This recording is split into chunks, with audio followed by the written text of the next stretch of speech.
Wangena bethunani uShibase usisi wasoShabeni kodwa ke ungena ngoku esenza ivideo ephole emotweni. Baba excited ke abantu kulo video ngoba kaloku bamgqibele kudala uMayeni bakhumbula ke okanye siyabakhumbula nobakhumbula ke abakwamseleku on TV.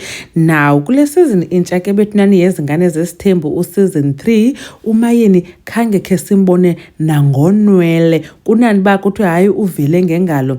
Oko sibona ingutata uMusamseleku obusy nento kaMpumelelo isithembu sakhe udibana noAmahle udibana noTirelo bade bathi abanye abantu hayibo yintoni ke uphu uMayeni iwes after last week ke xa ebe wathetha into utata uMusamseleku esithi hey akufuneki bahlale ixesha elininzi kunye noTirelo ngoba abantu bazawude bacingele ba hey ithini ingathi kanti uTirelo uyeka unyana for ungena kutata.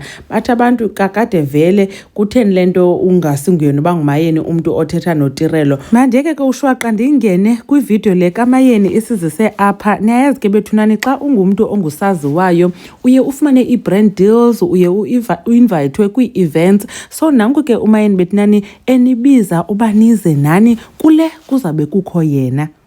Sanibonani. I hope usipholile sonke kuzoba i-weekend.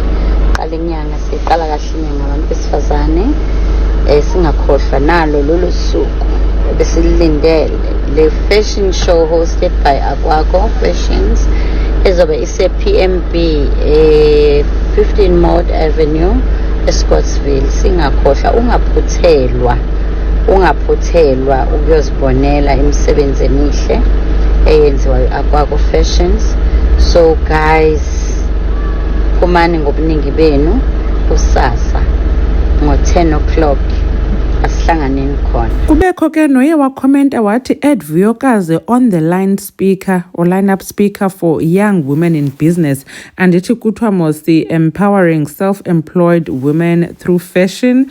So kuthiwa ke makafake noVuyokazi as a young woman in business. Kwakhona ke othi Mayeni sicela usibusise nathi ngapha eJohannesburg with your events. Abanye ke bathi will come, please bring Babumseleku and your makoti Amahle, they are my favorites. Hayibo bethunani. Anyways, the event ke inge 2nd of August at Pietermaritzburg. Nansi address apha kwiposter. Mayeni uzabe guest speaker kule event ka Akwakho Fashion exclusive event. Khange ndivento ke ngento yoba kungenwa ngemali ngamalini, so inoba ke izabe free but andifuna uqiniseka. Mamgobhozi uyanibona kwivideo landelayo. Bye.